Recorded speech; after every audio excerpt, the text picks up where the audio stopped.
안녕하십니까. 주식 매매꾼입니다. 오늘은 2023년 3월 24일 금요일입니다. 오늘도 장 얘기를 하긴 해야겠죠. 오늘도 어, 코스피 코스닥 양시장이 오늘은 엇갈렸습니다. 코스피는 0.4% 하락하고 코스닥은 1.47% 상승했습니다. 거래대금은 어제보다는 조금 줄었지만 그래도 22조 원 정도 그 정도 크게 나왔고, 오늘은 종목 얘기를 좀 해보고 싶어요. 셀리버리라는 종목을 말씀드리고 싶은데, 제가 어제 영상에 그 제목에 카프로와 셀리버리 뭐 쓰레기 뭐 이런 얘기를 했는데, 어제 영상이 업로드 되고 나서 6시가 지나고 나서 뒤늦게 감사 보고서가 올라왔습니다. 감사 보고서가 의견 거절로 올라왔고, 그렇게 돼서 지금 셀리버리는 매매가 정지가 됐죠. 그 사업 보고서에 보면 첨부에 감사 보고서가 올라가게 되는데, 여기에 이제 의견 거절이 감사 의견이 나왔고, 아, 기업 계속 기업의 불확실성, 이게 지금 첫 번째로 나왔는데, 유동부채가 유동자산을 180억 초과하고 있다. 1년 안에 갚아야 될 돈이 지금 1년 안에 현금화 될 수 있는 돈, 그 자산보다 180억이 더 많은 상태. 이걸 만약에 갚으려면 1년 안에 영업을 통해서 180억의 현금을 창출해내던가, 아니면 뭐 다른 통로로 해서 이렇게 자금 조달을 해야 되는데, 그러기에는 지금 쉽지 않은 상황인 것 같고, 그렇기 때문에 계속 기업의 불확실성이 있다. 그렇게 이해를 하면 되겠고, 제가 좀 이 셀리버리에 대해서 오늘 감사 보고서랑 이것저것 좀 찾아봤는데, 문제가 좀 보입니다. 그냥 일반적으로 회사가 좀 어려워서 이렇게 감사 의견이 거절이 나온 거라고 보기가 어려워요. 그렇게 보지는 못하겠고, 제 개인적인 의견입니다. 개인적인 의견인데, 뭔가 구린내가 납니다. 좀 심하게 납니다. 왜냐하면 그 2021년에 셀리버리 이 리빙 앤 헬스라는 기업을 인수를 합니다. 그렇게 해서 여기 보면은 이거 지금 셀리버리 리빙 앤 헬스의 감사 보고서입니다. 이건 2021년 감사 보고서고, 여기 주석에 보면 2021년 11월 17일자로 그 셀리버리가 이 회사의 주식을 전부 삽니다. 매수를 해서, 그때 이제 당시의 이름은 아진크린이었고, 주식회사 아진크린이었고, 이 기업의 주식을 기존 주주인 여기 SVAJ 홀딩스 유한회사, 그리고 유상현이 보유했던 이렇게 전기 말에 있던 요 주식들을 셀리버리가 인수를 합니다. 인수를 하고, 그리고 또 유상증자도 합니다. 그래서 자본 변동표를 보면 유상증자가 지금 돈이 들어왔죠. 140억이 늘어났습니다. 140억이 늘어났고, 셀리버리가 지금 보면 이제 현금을 여기다 투여를 했다라고 봐야겠죠. 140억을 투여를 했고, 이것뿐만 아니고 이제 2021년엔 이런 상태로 이제 이 기업을 인수를 했고, 근데 이 기업을 보면 2020년, 2021년 지금 재무제표 손익계산서인데, 여기가 2020년, 여기가 2021년, 31기가 2021년입니다. 이 회사 그냥 외형만 봤을 때, 외부에서 이제 요 감사 보고서만 봤을 때는 나쁘지 않은 회사입니다. 매출액이 370억, 320억 이렇게 나왔고, 좀 줄긴 했습니다만 매출 총이익도 조금 줄었죠. 그리고 판관비는 거의 그대로고, 보면 영업이익이 나는 회사예요. 나 영업이익이 안 나고 뭐 힘든 회사를 인수한 게 아니고, 기존의 영업을 계속 해오고 있었고, 나쁘지 않게 영업을 했던 그런 회사라고 보면 되겠습니다. 이제 이자 비용이 좀 나가고 있는 상태이긴 하지만, 그거를 셀리버리가 인수를 해서 여기다 유상증자를 함으로 해서, 만약에 이 대출을, 기존에 있는 대출을 좀 상환을 하고, 그리고 이제 영업 활동을 계속 지속한다면 원래 해왔던 업이 뭐 크게 나빠지지만 않는다면, 업황이 나빠지지만 않는다면 계속 이제 수익이 날 수 있는 구조라고 보이거든요. 그래서 뭐 나쁘지 않겠다라고 생각을 했는데, 이번에 셀리버리가 이제 감사 보고서 요게 이제 재무제표 이런 것들을 보면 지금 장기 대여금이 있어요. 장기 대여금이 168억이 있는데, 이 장기 대여금 전부에 대해서 지금 대손 충당을 쌓았습니다. 그리고 이 2022년에 대손 충당금을 쌓다 보니까 이 금액이 그대로 대손 상각비가 들어갑니다. 기타의 대손 상각비로 올해 이제 작년이죠. 2022년에 168억이 대손 상각비로 들어갑니다. 그렇게 해서 손실이 엄청나게 커지게 되는 뭐 그런 부분인 거고. 자, 이걸 봤을 때 이 그 저기 장기 대여금이 어디를 빌려준 거냐 하면 리빙 앤 헬스에다가 장기 대여금을 168억을 준 거예요. 2022년도 그 2022년 1년 동안만. 왜냐하면 기초가 0원이고 증가가 168억이잖아요. 그래서 2022년 1년 동안에 리빙 앤 헬스로 장기 대여금으로 빌려준 돈이 168억이란 얘기입니다. 이걸 봤을 때 과연 이 셀리버리 리빙 앤 헬스에다가 작년에 2021년에 140억을 유상증자로 돈을 줬고, 그리고 이어서 장기 대여금으로 또 168억을 2022년에 투여를 했을 만큼 그렇게 리빙 앤 헬스에서 자금이 많이 필요했는가? 굉장히 대규모로 사업을 뭐 확장하기 위해서 건물을 샀거나 뭐 다른 뭐 기계 장치를 굉장히 많이 샀거나 뭐 이러지 않고서는 이 300억 가까이 되는데, 300억이 넘는 돈이 2년 동안 흘러갔는데 이게 어떻게 사라질 수 있지? 왜냐면은 이 장기 대여금에 대해서 전부를 대손 충당금으로 쌓았다는 거는 회수 가능성이 없다라고 보는 거거든요. 회수 가능성이 없기 때문에 전부를 다 못 받을 돈이라고 생각을 하고 비용 처리한 겁니다. 1년 동안에 이 168억을 다 썼다라는 얘기가 되겠죠. 리빙 NS에서는 지금 지급할 여력이 없다라고 볼 수밖에 없는 겁니다. 그리고 지금 리빙 NS는 감사 보고서가 나오지 않아서 지금 2022년 재무제표는 볼 수가 없지만, 지금 셀리버리의 감사 보고서만 봤을 때는 지금 그런 상황인 것 같습니다. 리빙 NS가 이 300억을 어디로 꿀꺽했는지는 알 수 없다. 이 부분이 지금 가장 크게 논란이 될 만한 부분인 것 같습니다. 그렇기 때문에 지금 셀리버리에 이제 투자를 했던 주주분들은 이 부분을 좀 뭐 주주총회를 열어서라든가 뭐 어떠한 경로를 통해서 그 경영진에게 문제 제기를 해야 된다라고 봅니다.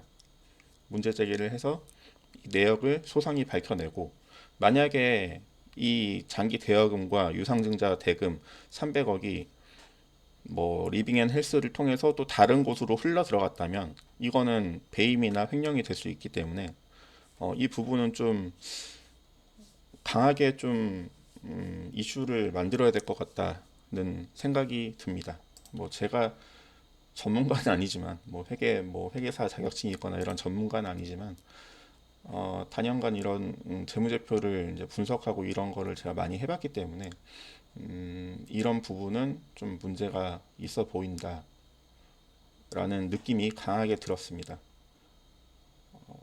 뭐 이거는 개인적인 추측이기 때문에 사실관계는 따져봐야겠지만 누가 봐도 조금은 구린내가 나는 그런 내용이라고 생각을 합니다. 오늘은 그 셀리버리가 어제 제가 영상을 올리고 나서 바로 이렇게 거래 정지가 된 걸 보고, 이걸 나만 이렇게 볼 수 있진 않았을 텐데, 나 말고도 어, 다른 사람들도 재무제표라든가 이런 거를 봤다면 이 기업이 존속 가능성에 대한 의문을 제기할 수 있었을 텐데, 그건 좀 아쉽습니다. 그 부분이 좀 아쉽고, 지금 물려있는 분들이 있다면 그 부분이 좀 아쉽습니다. 그리고 이거 제가 셀리버리를 공시를 보다 보니까 이게 분기마다 보고서가 올라오잖아요. 이걸 보게 되면 주석을 잘 보셔야 됩니다. 주석에 보면 장기 대여금이 이게 점점 늘어나요.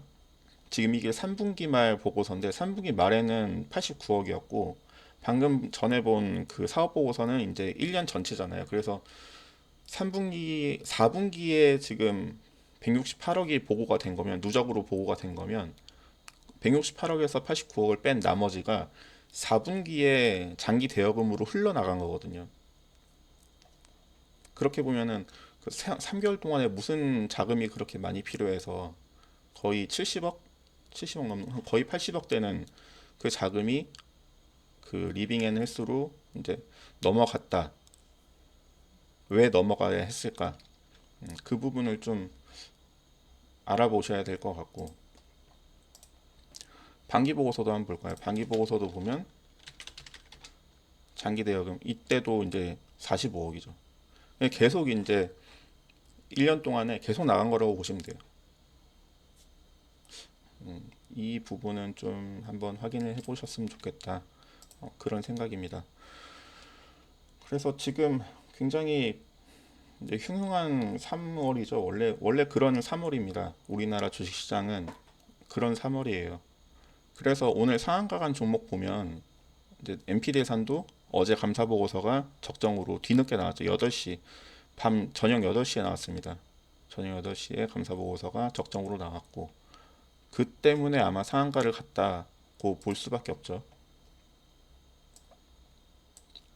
보면은 오늘 장 초반부터 이렇게 당일 걸로 보면 장 초반부터 강하게 올려서 일찌감치 상한가를 문 닫아버렸고 이리아도 마찬가지입니다. 이리아도 어제 감사 보고서가 나왔어요.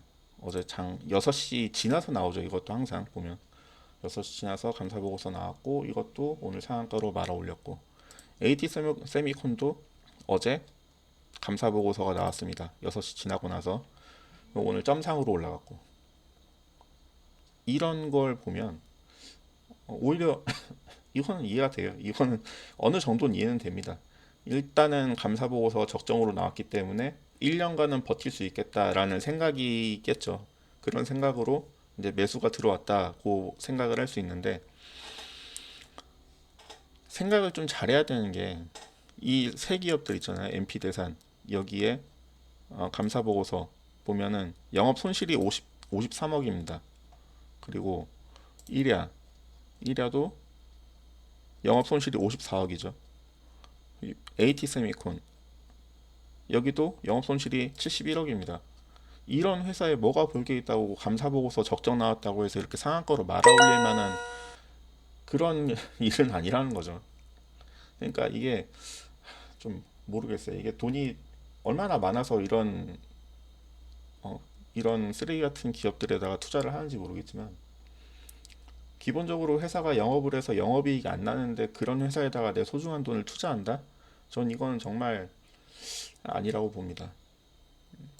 지금은 당장 살았을지 몰라도 이 기업들 지금 영업 손실 나고 있는 회사들 유상증자 하거나 감자하거나 뭔가의 이슈가 있을 거예요. 분명히 나중에. 그렇지 않고서는 이 기업들 내년을 장담할 수 없잖아요.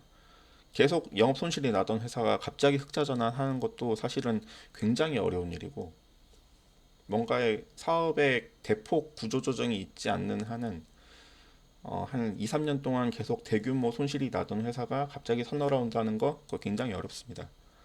그렇기 때문에 좀 손실 나는 회사에는 투자를 안 하셨으면 좋겠어요. 아무튼 좀 이 위험한 시기에 어, 좀 민감하죠. 민감한 시기고 오늘 까나리라고 자꾸 하는데 카나리아 바이오가 어, 하락하지 않는 걸 보고 장 막판에 하락하지 않는 걸 보고 굉장히 무서운 생각이 들었습니다. 이 감사 보고서를 제출이 안 되고 있는 회사가 그렇게 큰 하락 없이 버티고 있다는 거 이게 굉장히 저는 좀 무섭게 생각이 들더라고요. 지금 시가총액이 1조가 넘는 회사인데 카나리아 바이오는 뭐 그렇게 큰 덩치의 회사가 갑자기 뭐 의견 거절이 나오겠느냐. 뭐 이런 생각이겠죠. 저도 뭐 그런 생각이 안 들진 않습니다. 그런 생각이 들긴 하지만 신라젠의 경우를 보시면은 알 수 있겠죠. 신라젠도 갑자기 매매가 정지되고 갭 폭락이 나왔죠. 이익이 나지 않는 회사는 그 카나리아 바이오는 그래도 그렇게 막 나쁘진 않았던 것 같은데 기억이 잘 안 나네요. 카나리아 바이오는. 카나리아 바이오가 분기 보고서를 보면 연결재무제표. 그쵸. 여기는 영업이익이 뭐 그렇게 손실이 큰 회사는 아니기 때문에 뭐 다르다고 생각은 할 수 있지만 그래도 이건 모르는 겁니다. 이 영업이익이 사실인지 아닌지는 좀 지켜봐야 하는 거고 아마 이건 사실일 거라고 믿고 싶지만 아무튼 어렵네요. 이게 감사 보고서를 이렇게 지연시키는 이유가 뭔가 보면은 오늘은 또 어제 올라온 거구나. 어제 올라온 건데 사업 보고서도 제출 기한 연장하고 싶다. 뭐 이렇게 나오고 있고 이런 예외 사항을 왜 만들어줬는지 모르겠습니다. 사업 보고서는 제출 기한이 있으면 제출 기한에 맞춰서 제출을 해야지 왜 이걸 연장을 해준다고 이런 쓸데없는 짓을 하는지 모르겠는데 기한은 지키라고 있는 거예요. 왜 그걸 못 지켜가지고 연장한다고 이런 짓이나 하고 있고 아무튼 답답한 그런 마음입니다. 오늘 제가 손실 봐서 이렇게 열폭하는 건 아니에요. 오늘 저 수익 봤습니다. 오늘도 오늘도 180만 원 수익입니다. 그냥 이 시장에서 쓰러져가는 분들이 이제 눈에 밟혀서 그래요.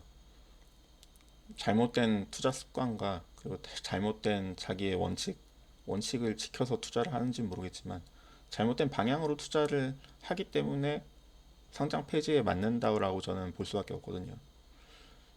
그런 게 좀 안타까워서 그렇습니다. 이번 주는 굉장히 좀 매매가 잘 풀렸습니다. 뭐 이번 주만 그런 게 아니고 요즘 계속 꾸준히 그렇게 잘 풀리고 있지만 언제까지 이렇게 잘 풀릴 수 있을지는 장담할 수 없죠. 지금 요즘에 장이 워낙 요동치는 종목들이 많아서 제가 매매 수익을 잘 거두고 있지만 3월이 지나고 나서 조금 장이 잠잠해지는 그런 시기가 오면 저도 다시 이제 수익이 좀 줄어들고 그럴 가능성이 커 보입니다. 그래서 지금 수익이 크게 잘 나고 있다고 해서 자만하지 않고 돈 좀 아껴 쓰고 그렇게 해야 될 것 같아요.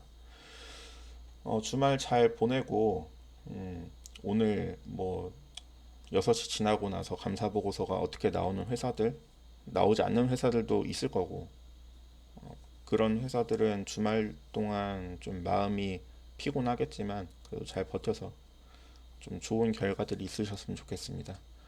오늘 영상은 여기까지 하겠습니다. 감사합니다.